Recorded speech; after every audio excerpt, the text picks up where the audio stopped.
Bom, eu começo por assistir aqui a uma mesa de economia que era de pensamento único. Estavam todos aflitos pelo empréstimo.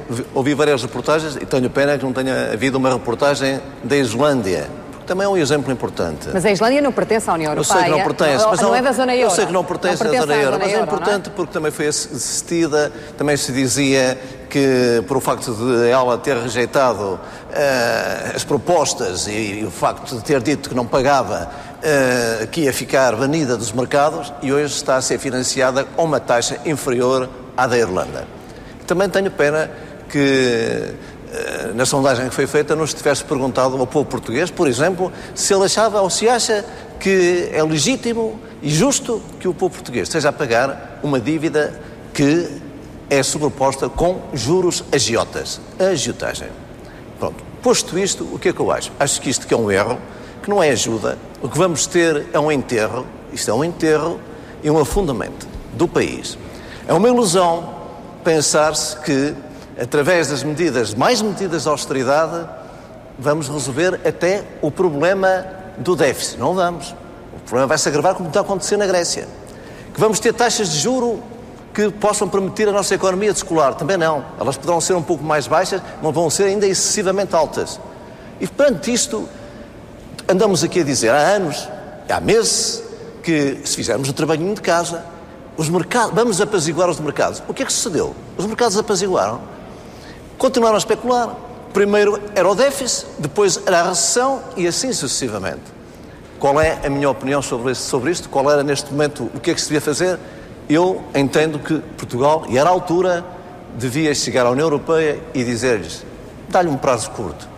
Ou resolvem o assunto, e há maneiras de resolver, através da dívida europeia, ou através do Banco Central Europeu, ou então pede-se a reestruturação da dívida.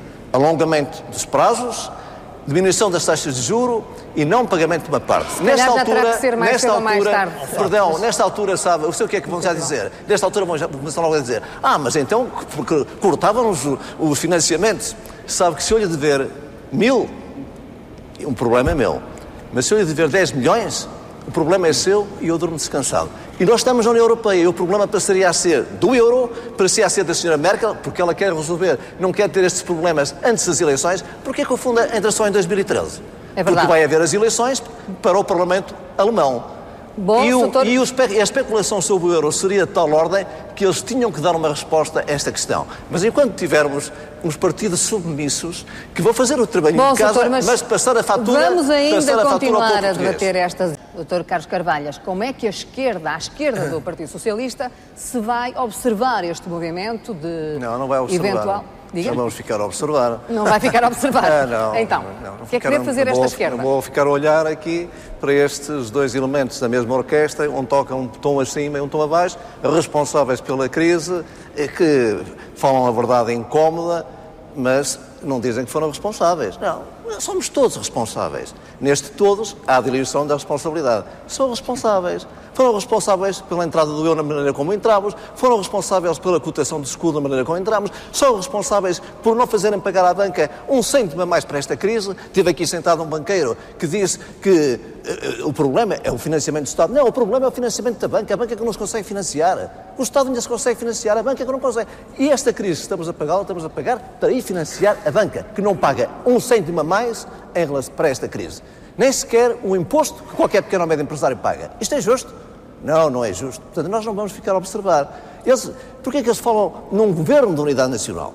É preciso, de facto, um governo. Aliás, as pessoas não estão preocupadas com a governabilidade. Estão preocupadas em saber se vão ter o seu 13º mês, se vão ter o subsídio de férias, se vão continuar a roubar-nos nos salários. Isso é que é a sua preocupação. Se vai continuar a aumentar o desemprego. E porquê é que eles querem um governo forte, como eles dizem, entre aspas? Para impor estas medidas, não é à banca, não é aos grandes senhores do dinheiro, não, é para impor estas medidas chamadas ditas de austeridade aos que sempre pagaram.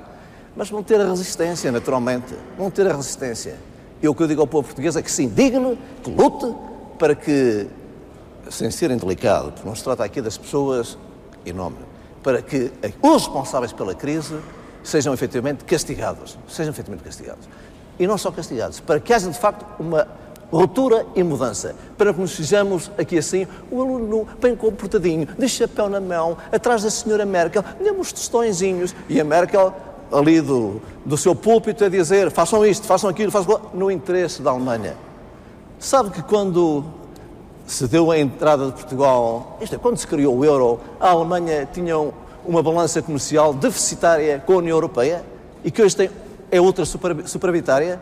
Porquê? Porque toda a política do Banco Central Europeu foi comandada pela Alemanha, no interesse da Alemanha.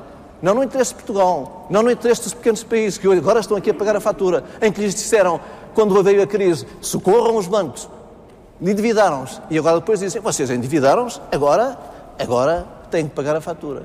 Porque mesmo a vinda do Fundo Monetário Internacional não é para nos ajudar, é para garantir aos credores rapidamente o pagamento da dívida. Quando nós precisávamos era de, naturalmente, uma política de rigor, nada de laxismos, mas termos tempo suficiente para reduzirmos o déficit. Não é a mata-cavalos. Porque sem haver crescimento económico e uma melhor distribuição do rendimento nacional, não saímos disto. É por isso que eu digo, é uma ilusão pensarmos que com o Fundo Monetário Internacional vamos resolver o problema do déficit, vamos resolver o problema das contas públicas. E esse é o temor também da Irlanda e da Grécia, ainda há pouco também aqui no painel económico falávamos disso. A Irlanda, de facto, mas repara, a Irlanda mesmo assim é muito interessante. Os banqueiros agora, como se diz, a Irlanda já está a pedir uma recapitalização da banca novamente, 24 mil milhões. Porque quem se tem estado o Estado português financia, se eles é que não se conseguem financiar. Como é que eles se conseguem financiar? No fundo, emprestando, isto é, comprando dívida ao Estado e depois indo descontar ao Banco Central Europeu a 1%. Vendem ao Estado a 5%, 6% e vão... E porquê é que eles agora deixaram de querer isto? Porque como estão a ver os stress tests e como eles estão expostos... Agora em junho, sim. E como o Banco Central Europeu também não aceita todo e qualquer papel, mas repare, quando a Irlanda disse que ia deixar de pagar aos seus bancos, isto é, ia exigir uma reestruturação da dívida dos seus bancos, o que é que fez o Sr. Trichet?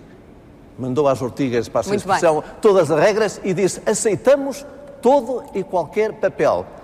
Lixo, abaixo do lixo, e nem digo uma palavra feia.